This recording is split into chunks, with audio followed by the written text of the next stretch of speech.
Hello ladies and gentlemen, my name is Andrew Stott and I'm the Emperor of Stomaria. Today I want to answer the question, why should you become a Stomarian citizen?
Now, this is a question that I'm sure a lot of our followers and a lot of our supporters have asked themselves over the years. Just why should you become a part of our community? What do you get and what can you do as a Stomarian citizen? But before I get into all that, I really need to delve into who we are, what we stand for, what we've accomplished, and what we're hoping to achieve in the future. So, as many will already know, Stomaria is a nation and a community. It's an attempt to establish a new society and a new civilization that are based on various values and aspirations, various goals that we believe are important. And these revolve around sustainability, social responsibility, and natural rights. Everything that we do is rooted in what is realistic, practical, and pragmatic, with our vision for the future being forged based largely on human history, because those who do not understand history are doomed to repeat it. So the question then becomes, what lessons have we learned from history? How have we applied these lessons to Stomaria?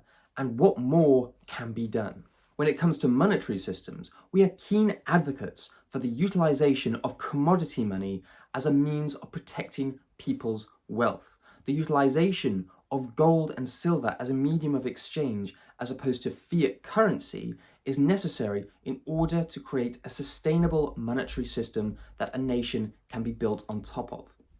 And the fiat currency global monetary system that we have today is already falling apart, with inflation and hyperinflation affecting many countries around the world and driving people into poverty. We believe, and this is backed up by history, that the only way to preserve a nation's integrity is to preserve a monetary system that actually works for the people. If people's life savings, if people's work is not rewarded and protected, then they will not care what else happens to that nation. They are instinctively going to think of survival. They're not looking to advance the nation's goals. They are looking out for themselves and for their families. And so it is absolutely necessary from the absolute go that a monetary system is in place that is going to be sustainable, that's going to be long-lasting, and is going to protect the interests of the majority. Indeed, our own money, the stater, that is derived from the stater coin that was first used in ancient Lydia some 2,500 years ago. And we have chosen this particular name for that exact reason, because it goes back to the very first coins, the very first gold and silver coinage being utilized in human history. And that is something that we wanted to link ourselves to in a very real and meaningful way. When it comes to trade, we have said for many years that the Empire of Stomaria is an empire of trade, of commerce, and of enterprise. We have been working to build a trade network that utilizes the Stomarian stater as a medium of exchange. And as such, we have been reaching out to other individuals and other entities in order to supply Stomaria and the member states of its empire with goods and eventually services that we could otherwise get in the sovereign nations of the world, but we are instead looking to prop up these aspirant communities, these aspirant nations, in order to accomplish our common goals. Because fundamentally, Stomaria and its empire, while it is expansionist, this is based on voluntary association and voluntary affiliation. We are looking to ensure that everyone prospers within the empire. We want to make sure that people can establish their own businesses, their own enterprises within our borders. We want to make sure that the community that we are establishing is able to produce wealth, to generate wealth, to accumulate wealth. And so everyone involved in this process prospers. That is our vision in terms of trade, commerce, and enterprise within the empire. When it comes to taxation, as an entity, as a nation, as a community, we have no enforcement mechanism which we can compel people to contribute financially to the nation, to Stomaria. And this is exactly how we would keep it, even if we had that enforcement mechanism. We are advocates of voluntary taxation. And because the citizens of Stomaria are voluntarily associating with us, there is a minimum threshold which they have to contribute on a monthly basis. But we have the option, and people are given the opportunity, to contribute more if they want to. And this is taken from ancient Athens, however many thousands of years ago, that the wealthiest in society had a moral duty, a moral obligation to fund particular projects, particular services that benefited the community at large. And this is the same kind of practice that we have in Stomaria. We do not force people to pay above the minimum contributions that we set for all citizens. If people want to contribute more and to be recognized for their contributions, then that is a system that we do have in place. We do try to honor and reward those who do contribute more to the wider community. When it comes to self-reliance, we've always been keen advocates for food security, for energy security, for water security, because human history is filled full of examples of nations and communities that were too reliant on external forces to provide them with their own food, to provide them with their own energy, to provide them even with a water supply. And nothing has highlighted this further, I think, than the ongoing Russo-Ukrainian war, where it's obviously not just a question of Russian gas and fuel being necessary for a lot of nations around the world, not least in Europe, to keep the lights on and to keep the heating going, but also because of the war in Ukraine, there has been a scare when it comes to being able to supply the rest of the world, particularly some of the poorest regions in the world, with food, because Ukraine is largely considered to be the breadbasket of Europe. And this linchpin is very dangerous. And so for a nation and a community to provide these three things above all else, their own food, their own fuel, their own energy, and their own water, this is important. And I cannot stress enough how important it is for Stomaria. And we are actively taking steps in order to try to mitigate our reliance on the wider world. In terms of providing our own energy, we're experimenting with solar power. In terms of providing our own food, we're starting to establish raised beds. In terms of providing our own water, we're currently researching how we can establish water purifying systems so we don't have to rely on the mains, and so on and so forth. It's just about taking these small incremental steps in trying to become that much more self-reliant, because as you become more self-reliant, you attain greater levels of independence. You are beginning to cut the ties between yourself and the wider world, in the sense that if you had to pull up the drawbridge, if you had to look after yourself, then you would be able to do so. And that is the point that we are trying to get to. We want to be able to provide for ourselves and for our community. That is the goal. When it comes to a foreign policy, we have long since practiced what has been recently coined armed neutrality. It's the formal policy of the Empire of Stomaria, in the sense that we are prepared to protect ourselves, to protect our interests, protect our community, but we are not looking to get engaged in foreign entanglements, in foreign wars, in foreign conflicts. And we've had no shortage in recent months, in the last year or so, of individuals that want to represent Stomaria in war zones, not least in Ukraine. And we have refused this point blank, because we do not want to get involved in foreign conflicts, in foreign wars, in foreign entanglements. And we have adopted a very, very similar approach to Switzerland. And the last time that Switzerland was actually in an armed conflict with an external power was some 500 years ago. And that is something to be said about that, because their people have been protected from the worst atrocities of humanity for many, many centuries now. But they've not done so as pacifists. They've done so by beefing up their ability to defend themselves. Their military is one of the finest in the world by all accounts, and they are willing to protect themselves. They are willing to enforce their neutrality by force to protect their own borders, to protect their own citizens.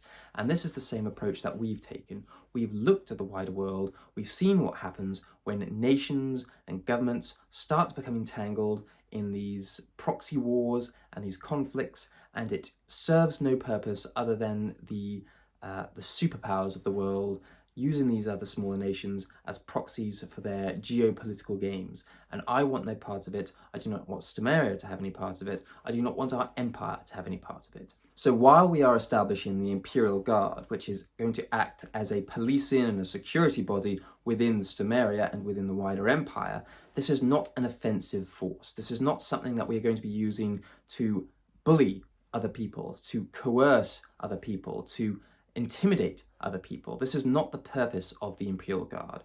They are a de facto military, the closest thing to have to a military as far as Stomaria is concerned, but they are not something that we are going to be using in a hostile, aggressive manner. Now, the Imperial Guard are going to consist of individuals who are committed to Stomaria and its cause. They are being outfitted with modern military attire, military grade attire, which has been adjusted to give it a more early 20th century look, and they're actually being equipped with lethal sabres, which are legal in the UK as long as they're being held in private property, which of course they all are. They're only ever going to be seen on Stomarian territory, and Stomarian territory is only ever private freehold land. When it comes to soil fertility and soil health, this is very rarely something that you'll ever see discussed in the mainstream, either by the media or by governments or by organizations or communities, but it is nevertheless critically important. In fact, the UN's Food and Agriculture Organization predicts that 90% of the world's topsoil will be at risk by 2050, less than 30 years from now. And so Stomaria, again, from its inception, has always been keen advocates for promoting organic soil rejuvenation. And this is, again, just so critically important for Stomaria and for the Empire. And that is why we are encouraging the use of organic soils and organic growing methods on Stomarian territory. We are establishing raised beds, we are bringing in topsoil, we're bringing in compost, and we are creating compost on site. And we are trying to turn the rather acidic soil that is on our territory at Southwood, for instance, and we are trying to turn this area into a place where organic vegetables, fruits and plants and flowers can be grown. And this is just a handful of the dozen things that we are striving to accomplish for ourselves and for our community. So the question as to why you would become a Stomarian citizen, the answer is simple. If you support what we are trying to do, then joining as a citizen is the very best way, the most direct way that you can show your support for our cause, that you can contribute to the initiatives that we are engaged in and trying to help accomplish the aspirations, the vision that we have for the future. That is the single best way that you can support what we are trying to do, by becoming a citizen. Now, in terms of what you get out of it and what you can do as a citizen of Stomaria, that is another question entirely. As a Stomarian citizen, we want to be able to encourage you to establish a business or some sort of enterprise, or to engage in some sort of commercial activity by utilizing the space that we are gradually building as Stomarian territory. And we can even go further than that by having Stomaria itself fund particular projects, particular initiatives that individual citizens are promoting. Indeed, a very good example of this would be where King Raoul of Wayward, who is also a citizen of Stomaria, was sent on a beekeeping course courtesy of Stomaria itself, and we even acquired a hive for the territory at Southwood and Wayward South in order to begin the process of creating honey, because that is something that we thought was going to be mutually beneficial, and that is something that we are still working on to this day. As a Stomarian citizen, we want you to be able to accumulate gold and silver as cheaply as possible through trade and commercial activities within the empire, because gold and silver Stomarian status that we have and will continue to produce are valued at spot price. We fix it at the spot price of silver and gold, meaning that we probably have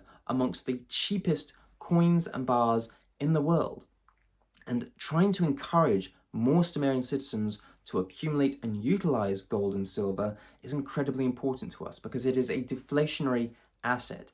And in a world of fiat currency, where the global monetary system is based on nothing but faith, where governments and banks can simply create more out of thin air and devalue the purchasing power of the currency in circulation, be it pound, the euro, the dollar, the yen, whatever it else, it all leads the same way, which is hyperinflation, the devastation of people's life savings, of their wealth, of their ability to survive, driving people into poverty. The only way to survive the storms to come is for people to invest in deflationary assets. It doesn't have to be gold or silver, but gold and silver are an optimum form of money and investment. And even though I'm not in a position to give anyone financial advice, I would encourage you to research the ins and outs of gold and silver as a form of money, or as if nothing else, as a form of investment to hedge against inflation, because this is going to come to a head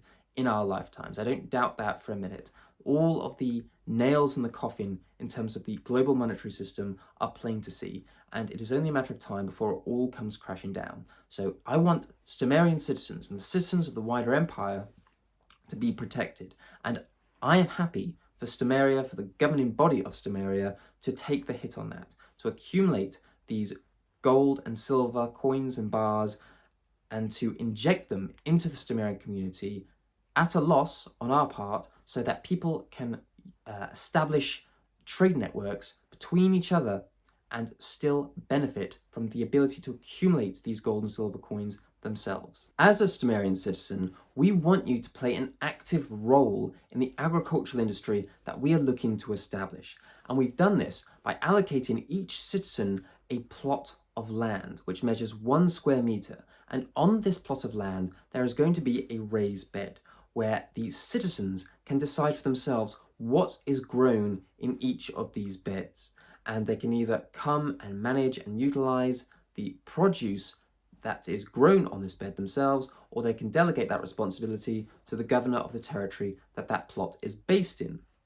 Now, in either case, the citizens of Stomaria are going to be benefiting either from the produce themselves or through some sort of other compensation if we have to utilize those resources ourselves or sell them to a third party.